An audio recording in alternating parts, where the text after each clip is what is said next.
කල්පයනු කාල පරිච්ඡේදයන්ට නමෙකි. එහි විභාග දක්වා ඇත්තේ මෙසේය. අන්තහකල්පය, අසංඛ්‍ය කල්පය, මහා කල්පය. කල්පය 3 ආකාර වේ. මේ මිනිස් ලොව මිනිසුන්ගේ ආයුෂය සෑම කල්හි එක ප්‍රමාණයකට නොනවති. මේ මිනිසුන් අතර පාප ධර්මයන් වැඩිවීමෙන් ආයුෂ පිරිහි දස අවුරුද්ද පරමායුෂය වන කාලයක් පැමිණේ. ඒ පිරිහීම නිසා සංවේගයට පත් මනුෂ්‍යයෝ පවකම් අත්හැර කුශල ක්‍රියාවන්හි යෙදෙන්නට පටන් ගනිති. එයින් ඔවුන්ගේ ආයුෂය පරම්පරාවෙන් පරම්පරාවට ක්‍රමයන් වැඩේ.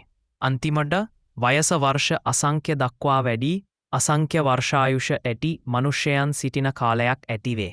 ඒ කාලයේදී මනුෂ්‍යයෝ නැවත පවකමට බසිති. ඔවුන්ගේ ආයුෂය නැවත පරම්පරාවෙන් පරම්පරාවට පිරිහි දස වර්ෂය පරමායුෂය වන කාලයක් පැමිණේ.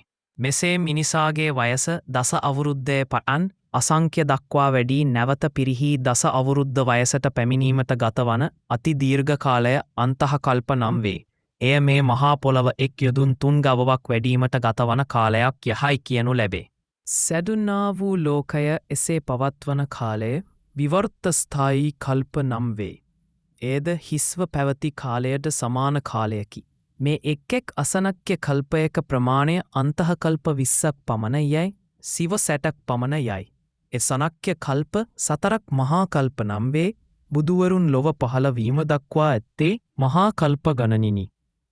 සාර කල්පය, මණ්ඩ කල්පය, වර කල්පය, සාර මණ්ඩ කල්පය, භද්‍ර කල්පය එකෙක් කල්පය සැවදේරුම් වේ. බුදුවරුන් පහළ නොවන කල්පය, ශූන්‍ය කල්පය, එකෙක් බුදුවරයෙකු පහළ වන කල්පය, මණ්ඩ කල්ප නම් වේ. බුදුවරුන් තෙනමක් පහළ වන කල්පය, වර කල්ප නම් වේ. බුදුවරුන් 4 නමක් පහළ වන කල්පය, සාර මණ්ඩ කල්ප නම් වේ. බුදුවරුන් 5 නමක් පහළ වන කල්පය, භද්‍ර කල්ප නම් වේ. මේ කල්පයෙහි කකුසන්ද, කෝණාගමන, කාශ්‍යප, ගෞතම යන බුදුවරයන් වහන්සේලා 4 නමක් පහළ වූහු. මතුද මේ කාප මෛත්‍රිය නමින් බුදු කෙනෙකු පහළ වන්නාහ. එබැවින් මේ කපට භද්‍ර කල්ප කියනු ලැබේ. සංවර්තය, සංවර්තස්ථායය, විවර්තය, විවර්තස්ථායය ඒ අසගන්ඛ්‍ය කල්ප 4කි. සාගර ගංගා පර්වත සහිත වූ මේ ලෝකය සදාකාලිකව පවත්නකි නොවන. මේ මහා ලෝකයේ විනාශයද සුළු කලකින් සිදුවන්නක් නොවේ. එයට අති දීර්ඝ කාලයක් ගතවේ. වරක් ලෝකය විනාශවීමට ගතවන අති දීර්ඝ කාලය සංවර්ත කල්ප නම් වේ. ලෝකය විනාශවීමෙන් පසු ලෝකයක් නැති ආකාශය පමණක් ඇති හිස කාලය සංවර්ත ස්ථායයේ කල්ප නම් වේ. එයද විනාශවීමට ගත වූ කාලය පමණක් දිගය.